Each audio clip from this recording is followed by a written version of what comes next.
tahu IKS pas dia orang nyegas itu langsung buka jaket.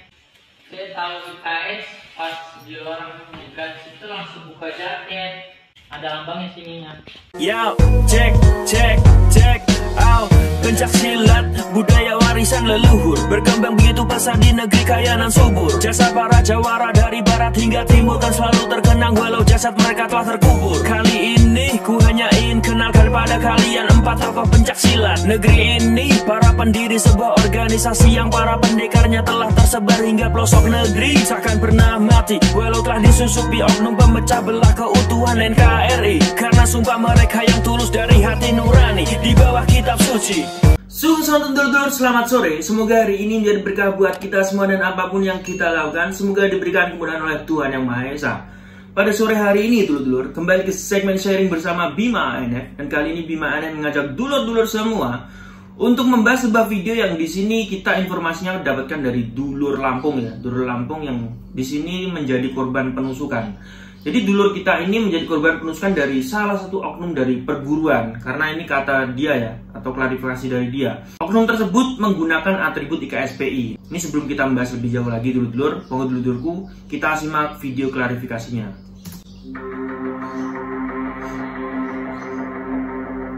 Seorang warga PS1 menjadi korban penusukan yang dilakukan oleh oknum dari perguruan IKSPI.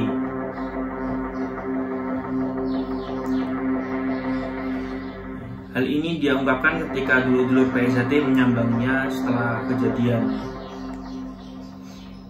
Nah, klarifikasi dari tahu IKS pas dia orang nyegas itu langsung buka jaket. Ada lambangnya sininya. Sablon. 3 orang itu. Iya.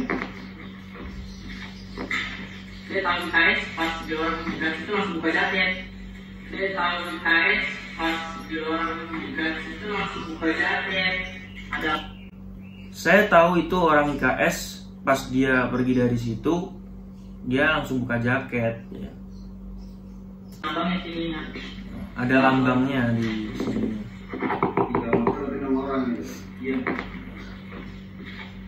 3 motor sebanyak 6 orang. Oke, itu video singkatnya dulur-dulur. Mari kita tanggapi ya dulur-dulur. Untuk video yang beredar seperti ini, kalau misalnya kita mau menanggapi secara tenang ya, dengan kepala dingin, sehebat-hebatnya kita ya kan, atau sejaduk-jaduknya kita, bahasanya seperti itu. Walaupun kita seorang pendekar ya kan, kita seorang pesilat, tapi kalau udah permasalahannya sampai kriminal seperti ini, pasti kita tidak bisa terlepas dari bantuan pihak keamanan ya kan, pihak kepolisian. Jadi menurut saya, sebelum permasalahan ini diselesaikan ya kan, atau yang penting kita udah lapor ke pihak keamanan, ke pihak kepolisian, jangan sampai kita menebarkan info yang di sini sifatnya memprovokasi dulur-dulur ya. Bukan berarti saya sama warga PSHT tidak percaya dengan dulur sendiri. Hanya saja kalau hanya menggunakan atribut ya kan, di sini saja juga banyak.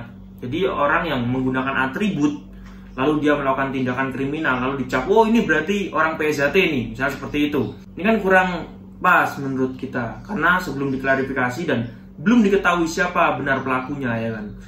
Kalau misalnya ini terjadi pada organisasi KSPI dan organisasi KSPI ini melihat pelakunya memakai atribut PSHT, nah, ini pastikan yang dibebankan dari dulur-dulur PSHT.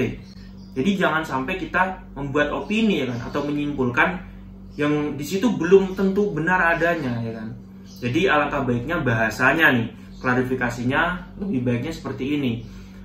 Kita tidak bisa memastikan apakah itu dari anggota IKSP atau bukan. Tapi setahu saya, sang pelaku ini menggunakan atribut IKSPI. Ketika dia mau lari, dia lepas jaket, saya lihat ada lambangnya IKSPI. Tapi saya bukan berarti saya menuduh dari IKSPI. Nah, dengan bahasa yang sopan, dengan bahasa yang santun ya kan, itu insya Allah kita bisa redam hati dulur-dulur ya kan, menenangkan hati dulur kita.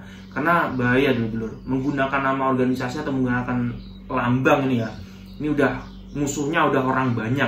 Bukan berarti kita takut akan permasalahan ya. Alangkah baiknya permasalahan yang kita alami pribadi ini jangan sampai kita menyeret-nyeret dulur-dulur kita ya kan. Karena efeknya seperti ini dulur-dulur, orang yang tidak tahu apa-apa ya kan, dari video ini orang IKS atau warga IKS yang tidak tahu apa-apa ini bisa menjadi korban. Bukankah kasihan ya kan? Belum dulur-dulur kita yang punya saudara yang ikut IKSPI Mungkin saudara dulu yang menonton video ini ada yang ikuti KSPI.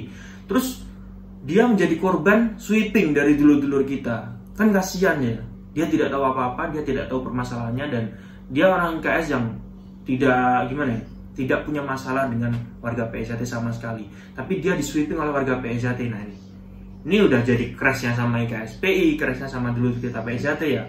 Apabila dia memang pelakunya dari KSPI, menurut analisa saya, tidak mungkin dia menggunakan atribut KSPI. Karena apabila dia menggunakan atribut KSPI, itu sama saja dia menyalakan alarm perang dulu-dulur. Ya, saya bisa bicara seperti ini karena saya juga pelaku, itu adalah masa lalu saya. Jangan sampai generasi-generasi kita ini menjadi penerus-penerus emasnya yang dahulu ya. Karena dendam itu bukan untuk diwarisi dulur-dulur. Itu hanya akan menjadi dosa dan siksa kita di kubur nanti. Wes lah, seduluran sing penak ya kan, seduluran sing tenang santai, ngeteh penak. Oke dulur-dulurku, tetap jaga pas seduluran, jangan sampai kita mau dipecah belah oleh oknum-oknum yang tidak bertanggung jawab. Terima kasih sudah menonton video terbaru dari Bima NF, dan sampai jumpa di video yang selanjutnya. Salam bersaudara.